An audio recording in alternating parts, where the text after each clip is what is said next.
పోలికగా పుట్టినటువంటి మానవుణ్ణి, సాటి మనిషిని ఆదరించటం, చేయదగ్గ సాయం చేయటం, ప్రేమించటం, వాళ్ళ గాయాలు కట్టడం, వాళ్ళకి స్వాంతన కలిగించటం, కలిగిన దానిలో అంత సాయం చేయటం, తెలియని వాళ్ళకి అంత సువార్త ప్రకటించి ఆత్మల్ని రక్షించటం. ఈరోజు లోకస్తులందరూ దొంగల చేత, సాతాను చేత, దురాత్మల చేత కొట్టబడి, గాయాల పరచబడి బీభత్సంగా ఉన్నారు. బతుకుతున్నట్టు కనబడుతున్నారు కానీ చచ్చిన స్థితిలో ఉన్నారు వాళ్ళు. మంచి సమరయుడు చేసినట్టుగా నువ్వు చేయొద్దా? నీ దగ్గరకు వచ్చాడు ఆ మంచి సమరయుడు, మన యేసయ్య.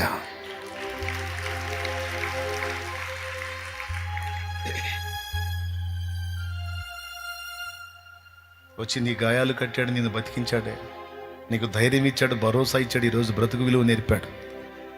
మరి ఇతరులకు నువ్వు చేయొద్దా? ఈరోజు నీకు నాకు ఇస్తున్న పిలుపతే, నా కుమారుడా, నా కుమారి, నీ ఎడల నేను ఎట్టి ప్రేమ కనపరిచానో, నీకోసం నన్ను నేను ఎలా అర్పించుకున్నానో, నీవు కూడా నీ పొరుగువారి నిమిత్తం అవసరమైతే నీ ప్రాణం కూడా పెట్టబద్దుడవై బద్దురాలవై ఉండాలి. హల్లెలూయా. దిగజారిన వేళ ఎరికో దిగిపోతిని, దిగిపోయిన వేళ దొంగలకు చిక్కి తిని. దిగజారిన వేళ ఎరికో దిగిపోతిని, దిగిపోయిన వేళ దొంగలకు చిక్కి తిని. దొంగల చేతికి చిక్కిన వేళ గాయపరచబడి తిని. గాయములను కట్టుమా సమరయుడా, గాయములను కట్టుమా సమరయుడా, నా మంచి సమరయుడా, ప్రభావ ప్రేమామయుడా,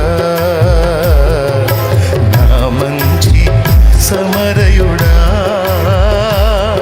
ప్రభావ ప్రేమామయుడా, నా ఆత్మ కాపరి, గొప్ప కాపరి, ప్రేమ కాపరి, ప్రధాన కాపరి, ప్రేమ కాపరి, ప్రధాన కాపరి, నా మంచి సమరయుడా, ప్రభావ ప్రేమామయుడా, నా మంచి ప్రభావ ప్రేమామయుడా. దేవునికి మహిమ. లోకంలో ఉన్న అన్యులు ఈ బాపతలోనే ఉన్నారు. వాళ్ళని ఆదరించటం, ప్రేమ చూపటం, కనికరించటం, వారికి దేవుని కూర్చున్న వాక్కును ప్రకటించటం, వారి హృదయాలను ఆదరించటం గాయములను కట్టిన సమరయుడి లెక్కలోకే వచ్చింది. Point number 1. పాయింట్ నెంబర్ 2, రక్షణలోనికి వచ్చి మళ్ళా లోకంలోనికి దిగజారిన వాళ్ళు, యెరూషలేము అనుభవం నుండి ఎరికోకు దిగిపోయిన అనుభవంలో ఉన్నటువంటి వాళ్ళు ఒకప్పుడు యెరూషలేము అనుభవంలో ఉన్నారు. యెరూషలేము అనుభవంలో అక్కడి నుంచి మళ్ళీ ఇప్పుడు ఎరికో అనుభవంలోకి దిగిపోయారు. అంటే మళ్ళీ పాపంలోనికి పడిపోయారు. పాపంలోకి వెళ్ళిన సైతాన్ ఊరుకుంటాడా? చీల్చి చెండాడతాడా? ఇప్పుడు మళ్ళా వాళ్ళు దొంగల చేతికి చిక్కి గాయపరచబడిన పరిస్థితుల్లోకి వెళ్ళిపోతారు. వాళ్ళని తిరిగి దర్శించి వాళ్ళ గాయాలు కట్టి మళ్ళా తిరిగి లైన్లోనికి తీసుకొచ్చే మంచి సమరయుడిలాగా నీవు నేను మనం ఉండాలి. రక్షణ పొందని వాళ్ళ మీద కనికరం చూపాలి. రక్షణ పొంది కూడా దిగజారిపోయిన వారి మీద నిశ్చయంగా మనం కనికరం చూపాలి. ఎంతమందికి అర్థమైంది? కొంతమంది నమ్మకంగా ఆత్మీయంగా వస్తా వస్తా వస్తా వస్తా సడన్గా దిగజారిపోతారు. అలా దిగజారిపోయిన వాళ్ళ మీద అసహ్యపట్టం కాదు. ఇలా ఎందుకు చేశారు, అలా ఎందుకు చేశారు, సహవాసానికి దూరం అయ్యారు, అందుకు ఇట్టబట్టారు, ఇట్లా అయిపోయారు అంటాం కాదు. అవసరమైతే నువ్వు మాట్లాడి దర్శించి బలపరిచి, దేవుడు ఇంకా నిన్ను ప్రేమిస్తున్నాడు, ఇంకా నిన్ను క్షమిస్తున్నాడు, దిద్దుకో రా అని వాళ్ళని దేవుని దగ్గరికి నడిపించేటట్టు ఉండాలి. అసహించుకొని విసర్జించకూడదు. కనికరం నిండాలి గుండెల్లో. Praise the lord. ఏది నిండాలి? కనికరం, ప్రేమ. లేకపోతే ఏమైంది? ఆ ప్రేమ, కనికరం, న్యాయ ప్రవర్తన, జాలి, దయ లేకపోతే మన భక్తి కేవలం ఆచారంగా మాత్రమే మిగిలిపోయిద్ది. అందులో ఆత్మీయత చచ్చిద్ది. అది దేవునికి ఇంపైన సువాసనగా ఉండదుగాక ఉండదు. యథార్థంగా చెప్పండి, ఎంతమందికి అర్థమైంది? నిజంగా అర్థమయ్యే చేతులు ఎత్తుతున్నారా? దేవునికి స్తోత్రం కలుగును గాక. ఈ తత్వం లేకుండా మనం దేవుణ్ణి ఆరాధిస్తే అర్థవంతమైందా, వ్యర్థమైందా? వేస్టే. మెచ్చుతాడా? ఆ యాజకుడిని మెచ్చుతాడా? శభాష్రా, మార్గంలో ఆడు సావబతుకులో ఉన్నా కూడా ఆడిని కూడా పట్టించుకోకుండా నువ్వు నా దగ్గరకు వచ్చావంటే అస్సలు నేనంటే నీకెంత లవ్వురా, అబ్బా సూపర్ రా అంటాడా? ఏమంటాడు మరి?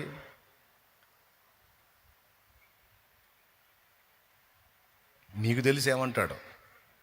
నేను చెప్పాల్సిన అవసరంలా. ఆ సమరయుడి విషయాలు ఏమంటాడు మరి? మెచ్చుకున్నాడు.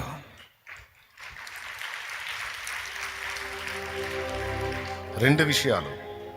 కొంతమంది వ్యక్తుల్ని, వారి పరిస్థితుల్ని నీకు చూపించి దేవుడు నీతో మాట్లాడుతుంటాడు. ఇదిగో నువ్వు చేయదగ్గ సాయం వాళ్ళకి చేయొచ్చు కదా, నువ్వు చేయదగ్గ సాయం వాళ్ళకి చేయొచ్చు కదా మాట్లాడుతుంటాడు. ఆత్మీయ చెవులు ఉన్నోడికి అది వినపడిద్ది, ఆత్మీయ బధిరత్వంతో ఉన్నోడికి వినపడదు.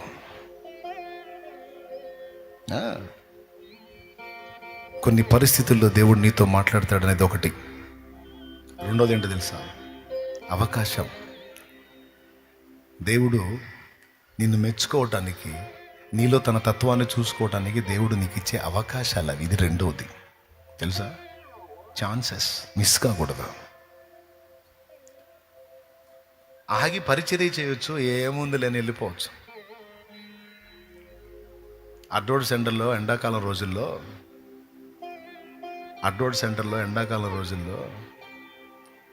ఒక ముసలావిడ, ఎవ్వరూ లేరు, ఎవరు తెచ్చి పడేశారో తెలియదు. ఆ ప్లాట్ఫామ్ మీద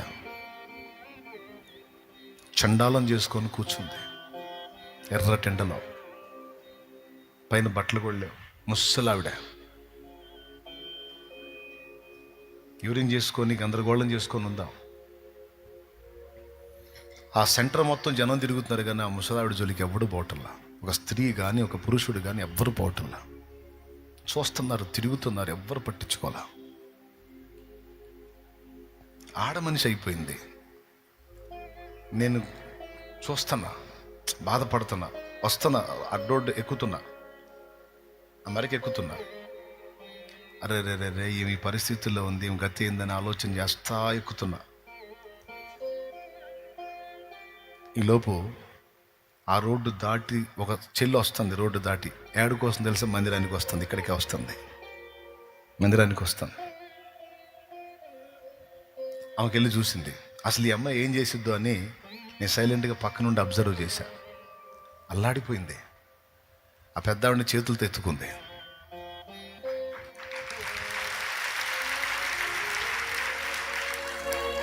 ఆమె మీద వస్త్రం కప్పింది. చాలా అశుభ్రంగా ఉంది ఆమె, పట్టుకోవడానికి కూడా మనసు రాని స్థితిలో ఉంది. కానీ అలాగే నెత్తేసింది పట్టుకొని.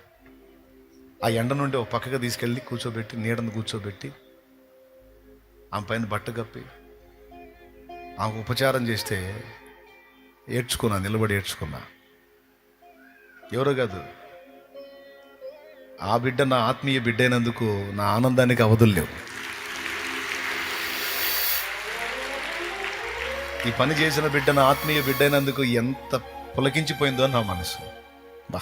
థ్యాంక్ యూ లార్డ్, నీకు వందనాలు. ఇలాంటి బిడ్డను నాకు ఇచ్చినందుకు నీకు స్తోత్రం ప్రభువా. నేను మనస్ఫూర్తిగా కృతజ్ఞతలు చెల్లించాను, దేవునికి కృతజ్ఞతలు చెల్లించాను. నా బిడ్డ హృదయంలో కనికరం ఉంది ప్రభువా. నాకెందుకులే, నేను మందిరానికి వెళ్తున్నాను, మందిరం అని పరిగెత్తలేదు, కానీ ముందు అక్కడ అభాగ్యురాల్ని కనిపెట్టింది. ఎండకు మాడిపోతుంది మధ్యాహ్నం పూట, నా కళ్ళారా చూసా.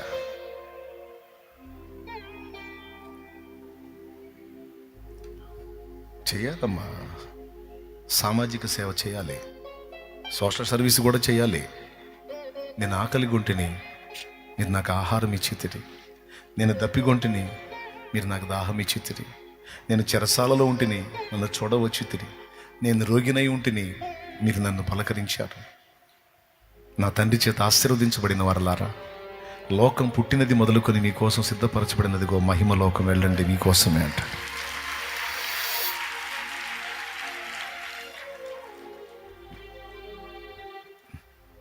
ప్రేమ లేని క్రైస్తవ్యాన్ని దేవుడు ఒప్పుకోడు. ప్రేమ లేని భక్తిని దేవుడు ఒప్పుకోడు. కనికరం లేని భక్తిని దేవుడు ఒప్పుకోడు. ఒక రకంగా చెప్పాలంటే అలాంటి అభాగ్యులు, దీనులు, వేదనామయమైన స్థితిలో ఉన్నవాళ్ళు నీ కంటపడటం దేవుడు నీకు ఇచ్చిన ఛాన్స్. మొదటిది, ఆ వ్యక్తులను చూపించి దేవుడు నీతో మాట్లాడతాడు. ఇది మొదటిది. రెండవది, నీకు దేవుడు ఇస్తున్న అవకాశం హెల్ప్ చేయమని. ఒకవేళ నువ్వు నిజంగా దైవ స్వరాన్ని విని ఆ అవకాశాన్ని వినియోగించుకొని హెల్ప్ చేసావా, అక్కడ రాయబడిద్ది అది. అబ్జర్వ్ చేస్తూ ఉంటాడు ఆ సన్నివేశాన్ని దేవుడు. నువ్వు స్పందిస్తావా లేదా, స్పందిస్తావా లేదా, స్పందిస్తావా లేదా అని అబ్జర్వ్ చేస్తాడు. దూతలు గమనిస్తారు, ప్రభువు గమనిస్తూ ఉంటాడు. నువ్వు ధన్మ నా పనిలోకి ఇన్వాల్వ్ అయితే, అద్దుగో అద్దుగో అద్దుగో నా బిడ్డ స్పందించింది చూడు, దూతలారా చూడండి, అదిగో రాయండి, అదిగో నా కుమారుడు స్పందించాడు చూడు. స్పందిస్తాడు వాడు, నా బిడ్డ అంటాడు. అదిగో నా కుమార్తె స్పందించింది చూడు, స్పందించింది ఎందుకంటే నా బిడ్డ. ఆకలి కొన్న మొఖం చూడదు, నా మనసు పిచ్చిదాంది. తనకుంది కొంచెమైనా అందులో తీసుకెళ్ళి పెట్టిద్ది. నా బంగారు తల్లి అని మెచ్చుకుంటాడు నా ప్రభు. హల్లెలూయా, హల్లెలూయా, హల్లెలూయా. మంచి మనసు అంటే ఏందండి? కనికరంతో నిండిన మనసు, ప్రేమతో నిండిన మనసు.